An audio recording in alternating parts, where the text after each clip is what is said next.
Hello students, the agenda today is to check homework, multiply, and then we're going to be multiplying polynomials, and your homework will be 10.3.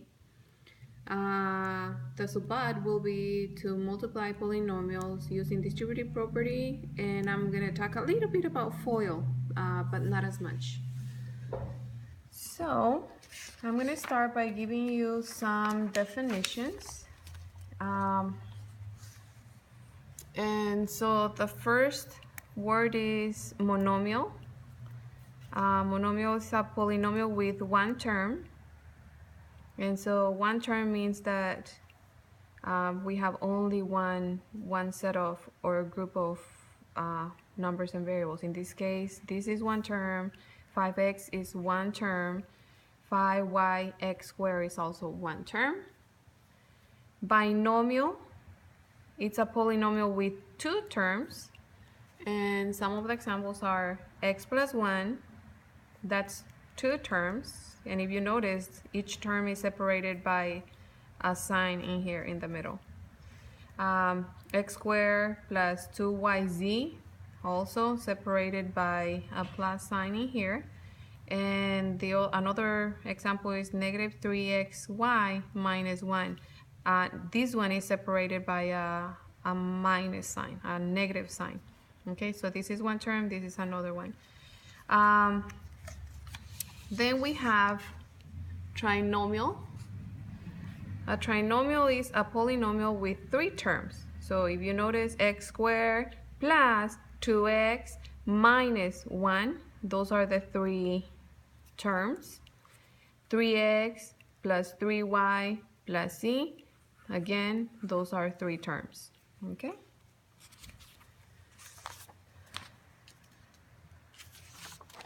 Now let's start with some examples. And so let me write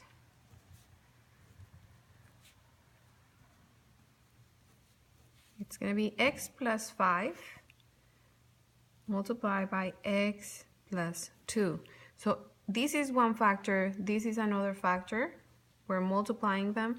And in this case, both of my factors are binomials. They both have two terms. And so what I'm going to be doing is I'm going to show you with some colors. Let me get some colors from here. The method of FOIL.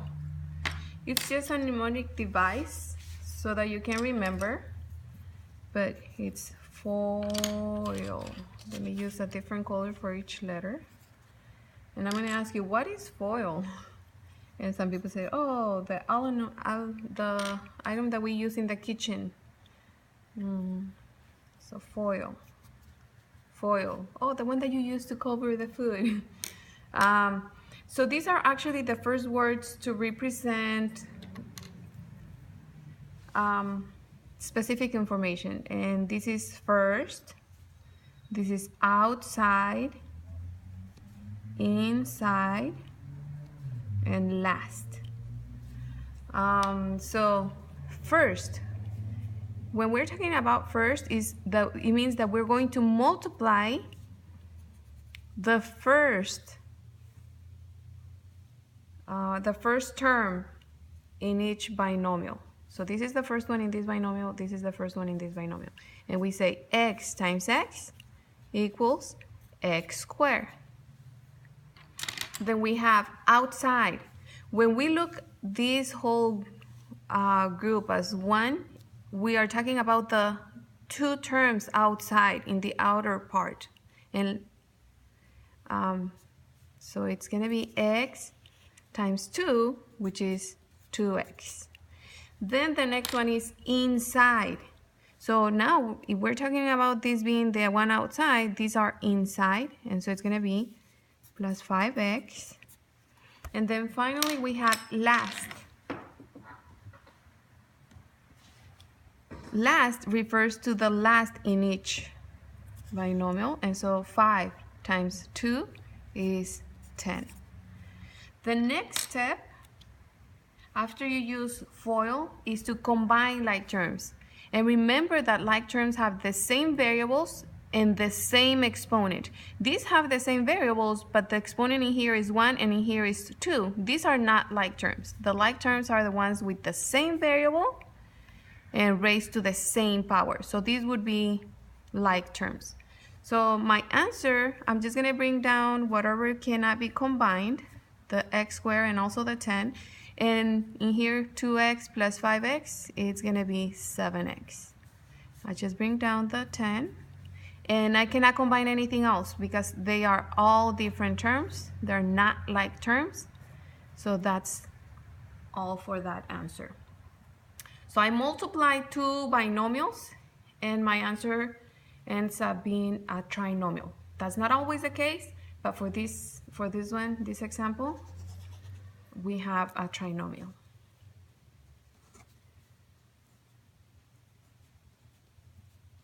Let's do another example. It's x minus 2 times x plus 6. Again, we have another binomial multiplied by another binomial. These are my factors. This is my product. Okay, these are the factors. Two expressions that are being multiplied. My product is the answer of that multiplication.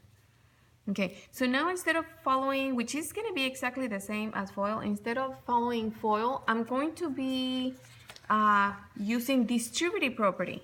So it's going to be the same. I'm just going to use the first term multiplied by both terms in front. So it's going to be x times x, x squared. X times 6, 6x. And then I move to the second term in the first binomial. And I multiply also, or use distributive property with this term. So make sure that you include the sign. So it's going to be negative 2 times x, negative 2x, negative 2 times 6, negative 12. I look for my like terms, which is 6x and negative 2x. Those are the only ones that have the same variable raised to the same power. And so the rest are going to just go down the same way. So it's x squared, 6x, and negative 2x plus 4x and minus 12. This is going to be my answer because I cannot combine this because one has an exponent, this one doesn't. And I cannot combine this because this has a variable and this one doesn't. Okay, so that will be my answer.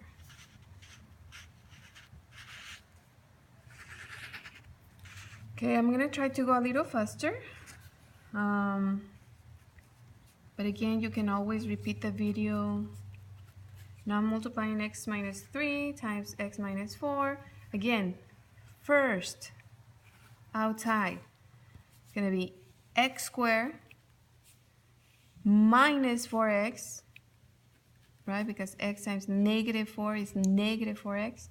And then multiply this, which is negative 3 times x, negative 3x. Negative 3 times negative 4 is positive 12. I look for the like terms, conveniently in the middle. And so I bring down my x squared. I add this because it's addition of negatives, right? When I have two negatives, I add them. So negative 7x, and then just bring down the 12, okay?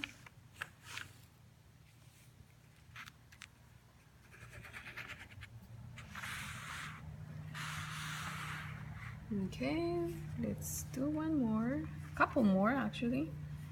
And then, now what if I see something like this? Well, some people say, oh, the answer is x squared, and then 2 squared, which is 2 times 2, 4. But guess what? That's not correct. What this means is that I'm raising this base to the second power. So I'm going to write this 2 times, similar to the ones that we have on top. X plus 2 multiply times itself 2 times, so times x plus 2.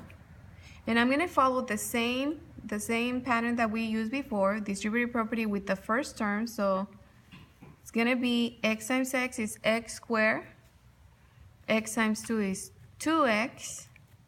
Then I go to the second one and do distributive property with that too. So it's 2 times x is 2x, and 2 times 2 is 4. I'm going to combine like terms, and I want you to notice something. These two are exactly the same, okay? We're going to be using that in later lessons, so that's important to notice. And another thing that I want you to notice is that this is a perfect square, and this is a perfect square. As in the previous one, this answer is not a perfect square. This is, but this is not, okay? That's very important. So we're going to bring down this. 2x plus 2x is 4x, and bring down the 4. So that's going to be my answer. We call this a perfect square. This means that, and let me try to make a beautiful, that each side is exactly the same length. The other ones are rectangles, these are squares. Okay, one side is x plus 2, the other side is x plus 2, and then the answer, you end up with two perfect squares on the two ends. Okay, again, this is going to help us in the future. Perfect squares. Perfect squares. Perfect squares. Okay. Now let's do another one that is also very special.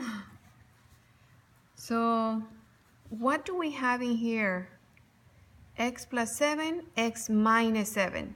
We cannot say that this is a perfect square because there is something a little bit different in here. So let's see what happens when we do distributive property. X times x is x squared. X times negative 7 is negative 7x. We go to the next one, and 7 times x is 7x, and 7 times negative 7 is negative 49. So when we combine these terms, what do we notice? They're opposite of each other, and so they're going to cancel each other. So at the end, we have x squared minus 49. These are two perfect squares because 7 times 7 is 49, x times x is x squared. So whenever you're multiplying something that looks almost the same except for the middle signs, one is positive, one is negative, that means that our result is going to be a difference, meaning a subtraction of two perfect squares. So this is called difference of squares. So x squared comes from x times x minus, which means difference, of 7 times 7, okay? Difference of squares.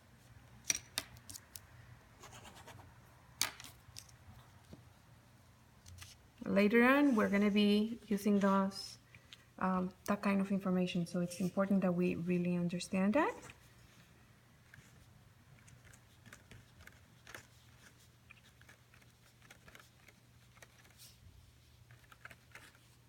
Okay, so in here, we're multiplying a binomial by a trinomial.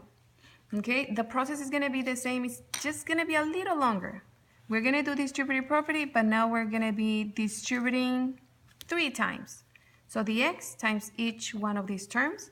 So it's going to be x times x squared is x cubed, because we add the exponents in multiplication. 2 plus 1 is 3. Then x times 3x is going to be 3x squared, because again, 1 in here and 1 in here, it's 2 of them. And then x times negative 1 is negative 1x, but we don't need to put the 1 as coefficient. We go to the next one, and now we're going to be distributing the 2, multiplying by each term. And so 2 times x squared is positive 2x squared. 2 times 3x is positive 6x, and 2 times negative 1 is negative 2. I look at the terms that look the same, and so we have the x squares. Notice how I include the sign, and we have also the x's. And we have a number, a constant number, and one with the power of 3 that don't have any others that look like that. So it's gonna be x cubed, and here I have 5x squared. I just keep the same variable, same exponent. All I'm doing is working with the coefficients. And then I have, if I owe 1x and have 6x, that means that I have 5x and bring down the 2. So now I have, I think it's quadrinomial, meaning that it has four terms. Okay, I'm gonna do one more example, and I think that'll be enough for you to work on 10.3. So the only difference in here is that now you have coefficients with the variables, but the process is going to be the same. So we have 2x times 3x, that's 6x squared. 2x times negative 5 is negative 10x. Then we move to the next one, is 1 times 3x, it's 3x. And 1 times negative 5 is negative 5. I combine like terms. Notice that one is a negative and the other one is positive. Remember that we subtract when we're combining a positive and a negative. So we subtract and leave the sign of the greater one. So it's negative 7x. Oops. Okay, so it's 6x squared minus 7x minus 5. Okay, and so that's going to be my answer. Well, thank you. I hope this helps, and you can start working on 10.3. Bye-bye.